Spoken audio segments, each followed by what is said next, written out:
Hello viewers, आज एक बार फिर आपको लिए चलता हूँ एक हवाई यात्रा पर। और अभी टैक्सी से मैं चल रहा हूँ new Delhi IGI international airport, यानी कि इंदिरा गांधी इंटरनेशनल एयरपोर्ट, जिसके 3 टर्मिनल हैं और बहुत बड़ा एयरपोर्ट है ये।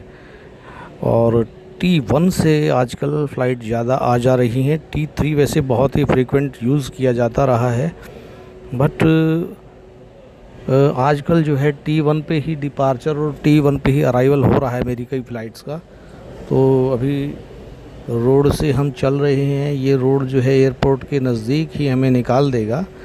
हम जो है झज्जर से गुड़गांव होते हुए और एयरपोर्ट रोड की तरफ चल दिए हैं। तो एक डेडिकेटेड एक रोड हो गया है एक तरह का, यहाँ रश भी नहीं होता। और अब तो वो टनल भी चालू कर दी है। इस टनल को भी मैं इस वीडियो में आपको दिखाऊंगा। हम इस टनल से निकलेंगे, लेकिन इस टनल में से निकलने में एक दिक्कत हमें ज़रूर आई कि हमारा नेटवर्क जो है वो मिस हो गया। नेटवर्क जो है खो गया था and we couldn't call anyone and receive any calls, और even we couldn't use internet facilities also. तो इस दिशा में जो है ध्यान दिया जाना चाहिए NHAI द्वारा, राष्ट्रीय सड़क निर्माण विभाग के द्वारा, और कि उन टनल्स के अंदर अगर मान लो किसी को कोई दिक्कत आ जाती है, कोई इमरजेंसी हो जाती है, तो वो व्यक्ति वहाँ से कोई कॉल नहीं कर पाएगा। तो ये थोड़ा सा एक दिक्कत हमें महसूस हुई। और अभी हमारी गाड़ी जो है एयरपोर्ट की तरफ दौड़ती जा रही है। और यहाँ जो है साइन बोर्ड आ गया, इसको पढ़िए प्लीज़ और मेरे को मेंशन कीजिए कि हम किधर जा रहे हैं। धौला कुआं की तरफ जो है चलते हुए बीच में ही एयरपोर्ट के लिए हमें लेफ़्ट साइड में जो है टर्न लेना पड़ेगा। और अभी सुबह सुबह का समय है, इट इज़ अराउंड 8:30 और सो, तो इसलिए कोई दिक्कत नहीं आ रही है हमें किसी प्रकार की ट्रैफिक से रिलेटेड, जैम से रिलेटेड। अदरवाइज़ आधा पौना घंटा जो है आप एयरपोर्ट की तरफ जाएं तो एक्स्ट्रा लेकर चलें, क्योंकि कई बार जो है पीक आवर्स के अंदर बहुत समय लग जाता है हमारे पर्सनल व्हीकल्स को एयरपोर्ट तक पहुंचने में। तो वहाँ समस्या आ सकती है। अगर आप ऐन वक्त पर निकलेंगे तो आप अपनी फ़्लाइट ही मिस कर देंगे। तो अभी हम गुवाहाटी जाएंगे माँ कामाख्या जी के दर्शन के लिए। माँ कामाख्या का आपको पता है शक्तिपीठों में से एक शक्तिपीठ है, आसाम के अंदर है, गुवाहाटी के नज़दीक है। कामाख्या रेलवे स्टेशन ही लगता है इसके साथ, इसके पास। और कामाख्या रेलवे स्टेशन पर उतरकर भी हम जो है कामाख्या मंदिर दर्शन के लिए जा सकते हैं। लेकिन बाई एयर अगर आपको जाना हो तो वहाँ का जो है एयरपोर्ट गुवाहाटी ही लगता है, और गुवाहाटी से भी कोई ज़्यादा दूर नहीं है। But you have to get some taxi तो आपको लेनी पड़ सकती है इसके लिए। और अभी हम पहुँचेंगे एयरपोर्ट पर, और उसके बाद अभी स्पाइस जेट की जो उड़ान है, मैं बहुत रेयरली ही स्पाइस जेट यूज़ करता हूँ, लेकिन अभी मुझे मजबूरी में टाइम स्लॉट के हिसाब से स्पाइस जेट को मुझे चूज़ करना पड़ा। और स्पाइस जेट बहुत ही पुअर सर्विस दे रहा है दोस्तों। अभी मैं चल रहा हूँ, मुझे बोर्डिंग पास भी जो है बहुत लेट मिला, और उसके बाद बोर्डिंग पास के बाद अब मुझे कोई मैसेज नहीं है कि आपकी फ़्लाइट किस गेट से उड़नी है। तो अभी मैं जाऊँगा एयरपोर्ट पे, भी लेके चल रहा हूँ आपको साथ साथ, और मैं वहाँ जाके ट्राई करूँगा कि किस तरह से मैं ये जान पाऊँ कि मेरी फ़्लाइट कौन से जो है गेट से उड़ेगी। तो Spice Jet is very poor quality. और मैंने विस्तारा यूज़ की, एयर इंडिया यूज़ की। I am very much satisfied with Vistara and Air India, but as long as Spice Jet is concern this is very cheap. एक बार तो मैं बॉम्बे के लिए जब निकला था तो मेरा जो है, ये देखिए टनल है दोस्तों, ये टनल जो है इसमें से अब हम इजीली जो है पहुंच सकते हैं एयरपोर्ट पे। ये टनल खोल दी गई है, 15 दिन पहले इस टनल को खोला गया है। बहुत लंबी टनल है और ये सीधे हमें T3 पर पहुंचा देगी, और T3 से हम T1 पर अंदर से आ सकते हैं। ये सारे टर्मिनल्स आपस में जुड़े हुए हैं। अगर आप T3 पे आ गए तो T1 पर भी जा सकते हैं, कोई दिक्कत नहीं है। पैनिक करने की ज़रूरत नहीं होती है किसी प्रकार का। तो आप वहाँ पहुँच सकते हैं। तो मैं स्पाइस जेट के बारे में बता रहा था। तो बॉम्बे के लिए मैंने स्पाइस जेट की फ़्लाइट जो है एक बार बुक की थी, और I am very sorry to say कि मुझे एक दिन लेट का मैसेज आ गया था इन वक्त पे कि आपकी फ़्लाइट आज नहीं कल उड़ेगी। और उसके बाद वहाँ जाने के बाद एयरपोर्ट में पहुँच गया अगले दिन, उसके बाद भी उस फ्लाइट ने बहुत लेट किए, बड़े परेशान हुए थे। तो इस बात का थोड़ा सा आप ध्यान रखें कि अच्छी रेप्यूटेड फ़्लाइट्स को जो ही इस्तेमाल करें तो बेहतर है। लेकिन मजबूरी हो जाती है कि अगर टाइम स्लॉट ऐसा सूट करता है कि हमें वो मजबूरी में वही फ़्लाइट्स जिनको हम नहीं चाहते उन्हीं को हमें चॉइस लेनी पड़ती है। तो अभी हम एयरपोर्ट पे पहुंचेंगे और देखते हैं। ये देखिए साइन बोर्ड पे क्या लिखा है, आप मेरे को मैसेज कीजिए।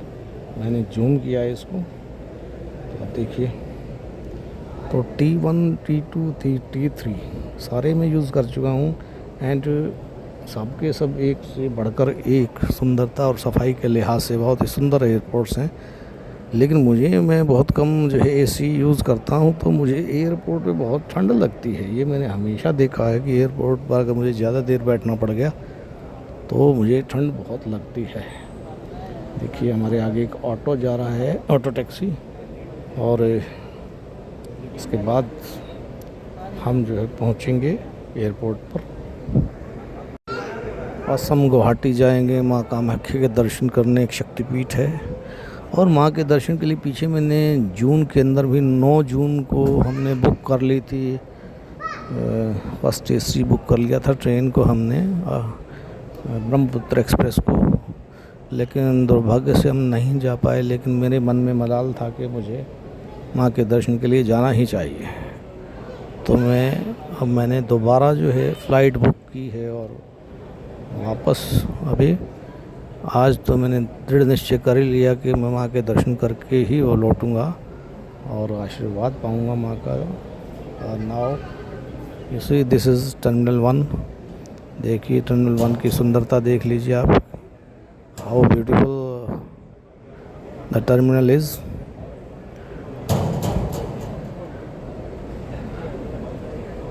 So people are very busy here for their flights, roaming here and there. Some like me are passing their time because my flight is late. Spice jet की फ़्लाइट ने मुझे लेट कर दिया आज फिर 3 घंटे के लिए। अभी मैं एयरपोर्ट पे आपको दिखा रहा हूँ घूम के किस प्रकार का माहौल है। फ़िलहाल 9 सवा 9 का समय आ गया है और हम घूम रहे हैं। This is T1। ज़्यादा कंजेस्टेड नहीं है ये, ज़्यादा यहाँ भीड़ नहीं होती, और आराम से हमें बैठने के लिए जगह भी मिल जाती है, वेटिंग एरिया मिल जाता है खाली। लेकिन एक ही चीज़ यहाँ देख रहा हूँ, मुझे चार्जिंग पॉइंट जो है यहाँ नहीं दिख रहा मेरे आसपास।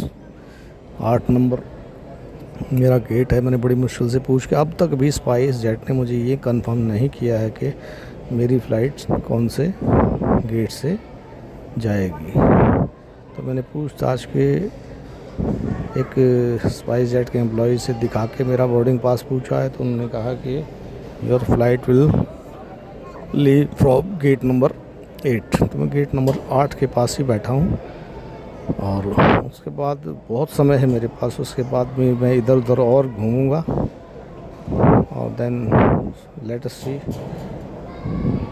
What comes next. और ये देखिए मैं अपनी फ़्लाइट ढूंढ रहा हूँ, but I don't get my flight for Guwahati Assam. So the services provided by SpiceJet are not up to the mark। लेकिन मजबूरी में मैंने किया है इसको बुक। देख लीजिए एयरपोर्ट की सुंदरता, T1 IGI इंटरनेशनल एयरपोर्ट। इसकी ब्यूटी, इसकी खूबसूरती आप देख सकते हैं, इसकी सुंदरता आप देख सकते हैं, इसका नज़ारा यू कैन सी। और बहुत चमक दमक और खूबसूरती है, but this is all artificial, सारा नकली तामझाम है। तो ऐसे में मुझे वो गाना याद आ गया, हरियाली और रास्ता फिल्म का। कहाँ है मेरे प्यार की मंजिल, तू बतला मुझको बता, जीवन के दो पहलू हैं, हरियाली और रास्ता। तो यहाँ कोई नेचुरल हरियाली नहीं है। जहाँ एयरपोर्ट बनते हैं वहाँ बहुत सारी ग्रीनरी जो है ख़त्म कर दी जाती है। सब कुछ पक्का करना पड़ता है। जहाज़ों को उतरने के लिए सब कंक्रीट का बनाना पड़ता है, सब कुछ कंक्रीट का। एक भी पत्ता भी नहीं होता आसपास, क्योंकि पेड़ अगर वहाँ हो जाते, अगर उगा दिए जाएँ तो वहाँ विजिबिलिटी कम हो जाती है, और विजिबिलिटी कम होने का मतलब है कि एक बहुत बड़ा जनहानि। तो इसलिए इनको बहुत कई दूर तक सारी ग्रीनरी ख़त्म करनी पड़ती है, तब जाके एक एयरपोर्ट बनता है दोस्तों। इसलिए this is our duty to maintain the greenery. तो जहाँ हमें मौका मिले वहाँ हमें वृक्षारोपण करना चाहिए, क्योंकि इस मॉडर्नाइजेशन के दौर में चीज़ें जो है बहुत विकट होती जा रही हैं, ग्लोबल वार्मिंग होती जा रही है और बहुत सारी चीज़ें बदतर होती जा रही हैं। ऐसे में this is our duty to keep our earth green, healthy, and this is our duty for our coming generations also, to give them a beautiful earth. So please हमें इस दिशा में भी सोचना चाहिए कि इस दिखावटी मॉडर्नाइजेशन के चक्कर में कहीं हम अपनी पृथ्वी का ही विनाश ना कर दें, अपने अस्तित्व को ही समाप्त ना कर दें। तो एग्जिस्टेंस इज़ मस्ट, और वो होगा नेचर से, क्योंकि हम नेचर का हिस्सा हैं, आर्टिफिशियलिटी का हिस्सा नहीं हैं। तो ये चीज़ें हैं जो कि दिमाग में आती हैं। खैर, एक गाना और गुनगुना देते हैं। तेरे चेहरे से नज़र नहीं हटती, नज़ारे हम क्या देखें, नज़ारे हम क्या देखें, तुझे मिल के भी प्यास नहीं बुझती, नज़ारे हम क्या देखें, नज़ारे हम क्या देखें। तेरे चेहरे से नज़र नहीं हटती, नज़ारे हम क्या देखें। पिघले बदन तेरी तपती निगाहों से, शोलों की आँच आए बर्फीली आहों से, ला ला ला ला ला ला ला ला। पिघले बदन तेरी तपती निगाहों से, शोलों